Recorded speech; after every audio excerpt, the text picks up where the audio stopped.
the President of the Republic of South Africa, Comrade Cyril Ramaphosa, former President Jacob Zuma, His Excellency Minister of Corporate Governance and Traditional Affairs, His Royal Highness Prince Mangosuthu Buthelezi,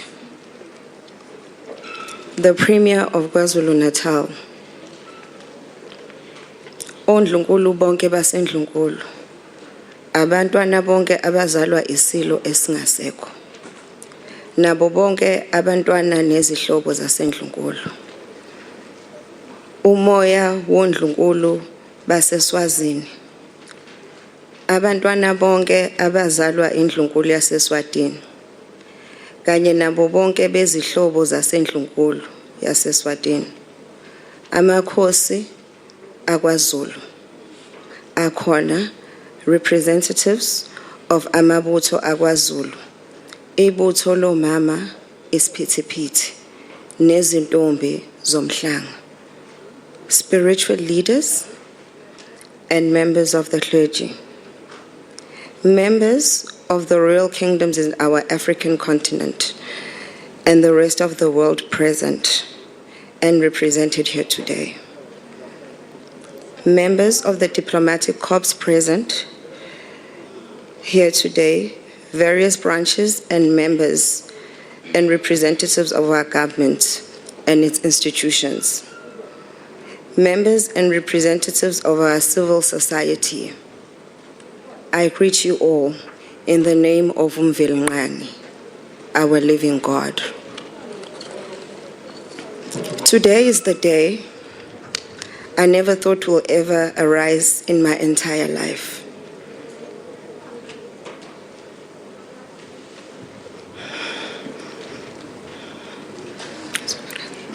I stand here as the youngest daughter of my mother,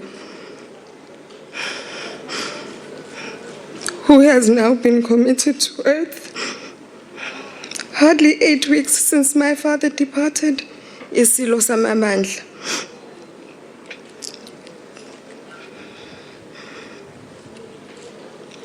My mother has followed the man she loved and cherished dearly.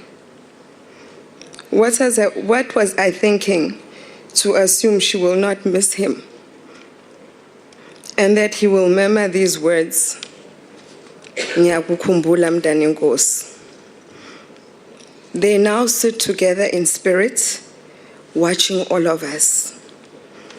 Even now, wondering how many buckets of tears I will shed as I stand in front of you today.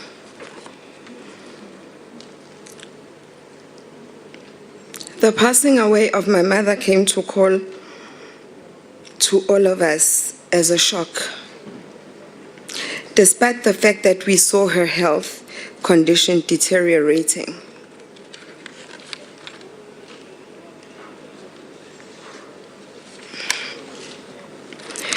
Over the few past years, throughout my mother's ailing health, all of us as her children saw our personal and professional lives compromised as we increasingly invested personal time, mind, soul towards her care. We traveled with her across the country, seeking solution to alignment that we could not pin down.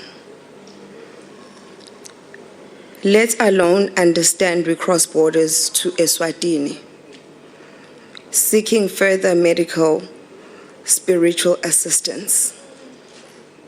Still, her illness remained a myth to us.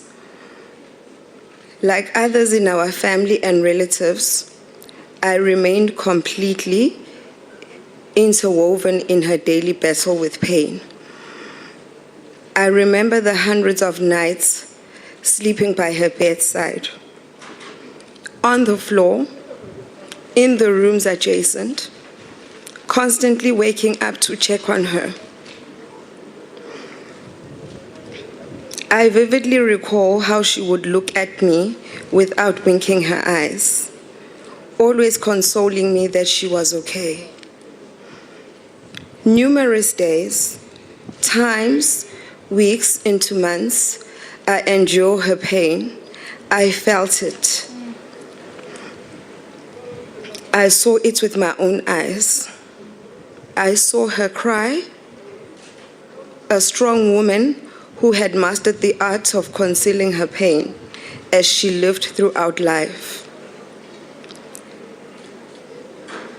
Before this last bout with illness preoccupied her entire life, I cried many times, too many times, until it was almost all the time, as we lifted her, provided our shoulders to lean on.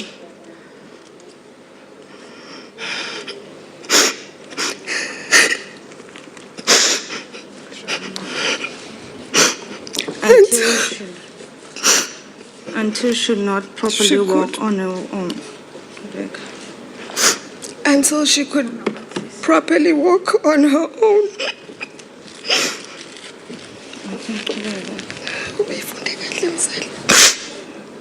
Program director.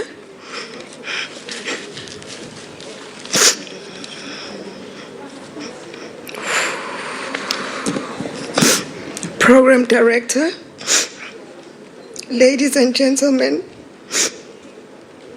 right in the middle of our predicament,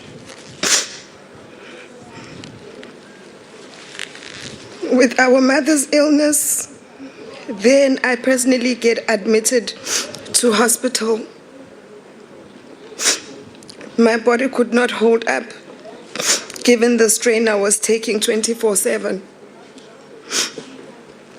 In full view of my ailing mother, they said it was COVID-19. Thank you.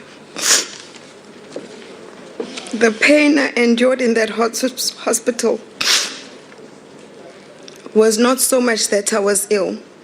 It was being far from my mother, who I was caring for daily.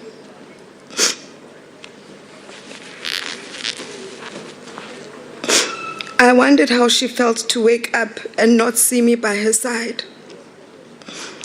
This feeling killed me. I thought this was the worst experience in my entire life.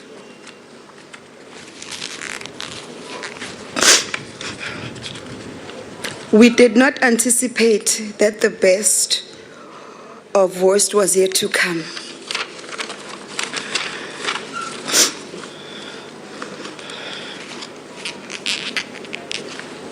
Our father, who was generally not well, but in great condition, got admitted to hospital.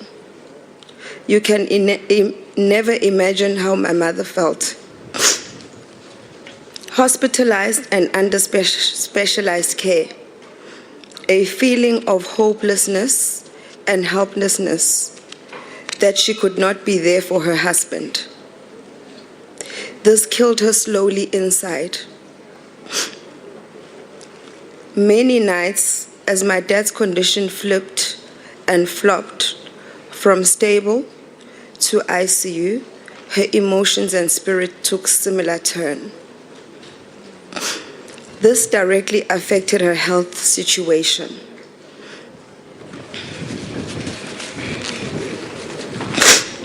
When my dad entered the stage of less consciousness, my mother entered a general state of numbness as an indication that her physical and emotional system could not absorb and process what my day was going through. I vividly remember the morning we were allowed to go and see Isilo as he laid, movementless, at the hospital. I saw mother's eyes piercing through my dad's body, as if she was asking him patiently to please wake up. Ladies and gentlemen, I am a true testimony of the pain my mother experienced. I saw the pain my father went through. Today, when I say rest in peace, Mntani Nkosi, This is just a statement and concept. My mother's pain has been intense, real, and painful to watch. My father went through pain. Today, I can't say I know what happened to my dad. All I know is my dad experienced pain in his mind. He could not pronounce to anyone. Both my parents are now resting in peace.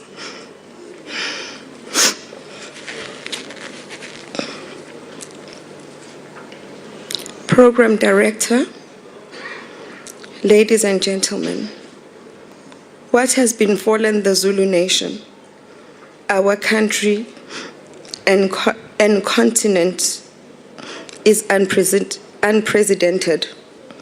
It has never happened in the Zulu nation's history, and it will never happen in the future to come. We have never felt a long-serving king, and within days, weeks, then lose his recently appointed regent, who happens to be his wife. This gigantic phenomenon has always been equaled by the size of confusion, hurt, psychological imbalance, and a sense of anger. Many of us are not okay. Please understand that we as Ndlunkulu are standing at the center of a huge hurricane and global jet stream of historic human experience. No one in history has this experience, not even our own ancestors.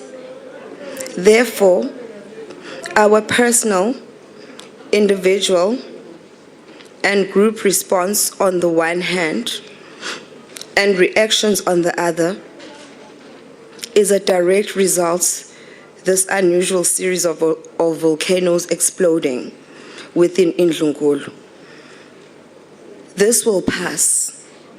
We will pull together, reason will prevail,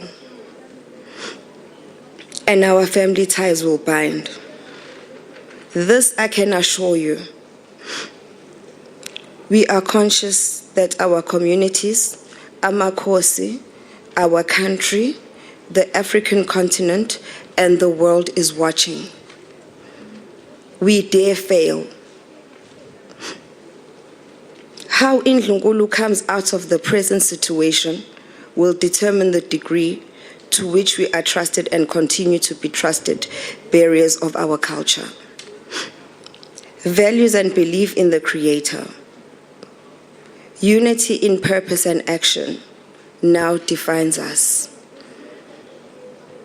As the Queen of Peace and Tranquility, my mother departs this earth.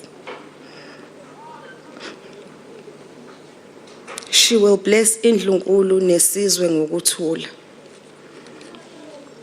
Program Director, ladies and gentlemen, the degree to which our country we trust us will be based on how we keep the flag raised by Isilo Samabandla.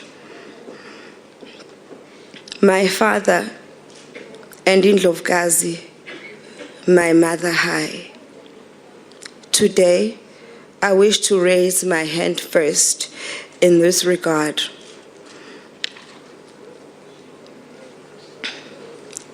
My mother was a peace builder, and a conflict resolution champion. She was the mother of many children, kuzo zonke izigodlo zesilo, and other homes within Ndlunkulu. And in the community, she was personal with children and communities.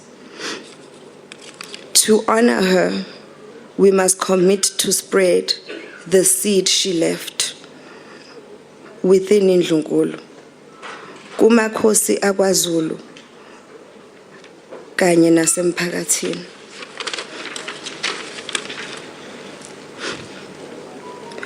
My mother was the most beautiful woman I have ever come across. Even though she was older than us, she would still beat us in competition for beauty. My mother was a proper fashion star. She was a master of traditional wear, Zulu and Siswati. Throughout her existence, she used every aspect of her life to project our culture. Whether it was fashion, events, she initiated Umhlanga, for instance. Community engagement. My mother was a custodian of traditional and kingdom law, umthetho wesintu. She was a counselor of our traditional laws and policies.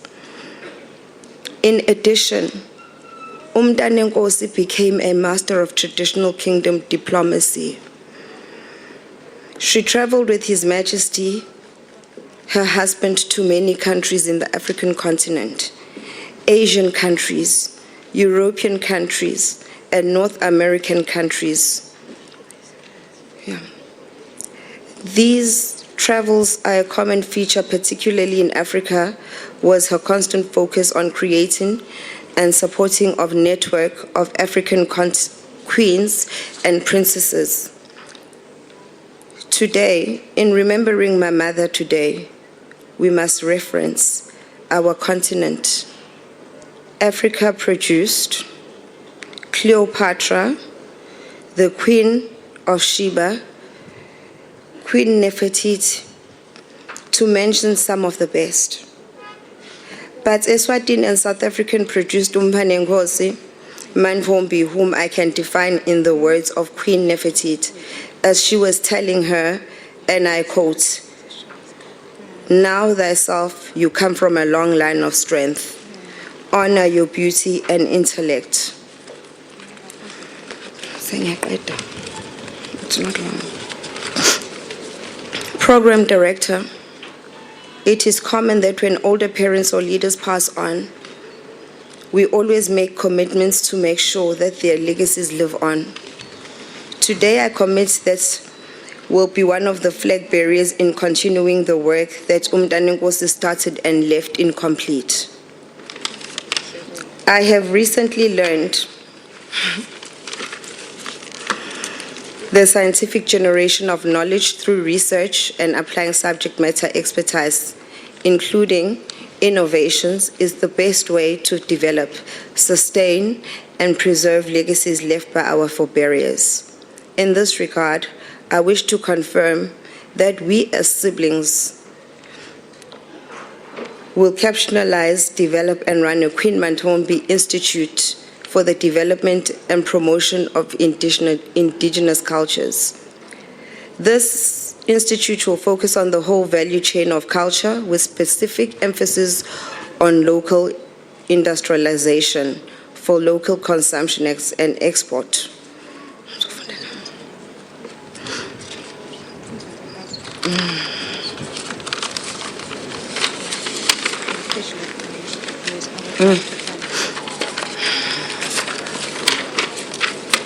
Sorry, I have to cut my speech short. It's too long and we don't have time.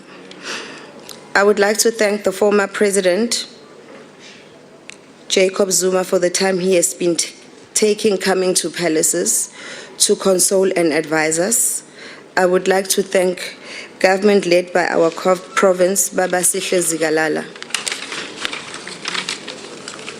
the office of the president and the president, Baba Cyril Ramaphosa, and the various arms of the state, most prominently the role played by our police minister and state security minister, including corporate governments and traditional affairs ministers, to mention a few. I would like to thank the many South Africans who have supported us in different ways, including religious leadership, business and civil society in general. I would like to thank the various kingdoms, Amakhosi, and members of the diplomatic corps who formally and informally showed us support during our times of pain.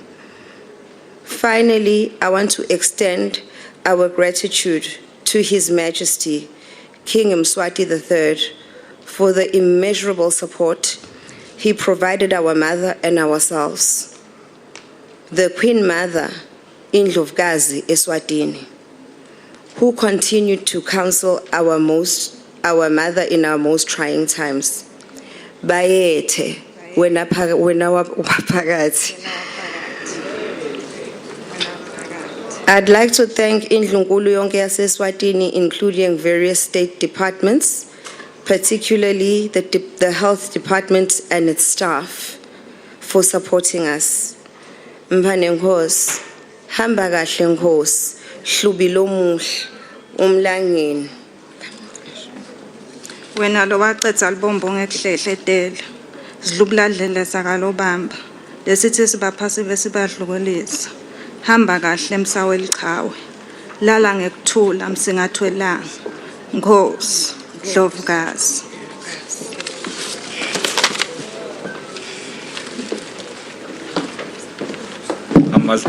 Amazinyane silo sikhala kanye nani bondaba ezitha sizwile ubuhlungu enibuzwayo sibhlungu sithunukele nathi lalani ngenxeba.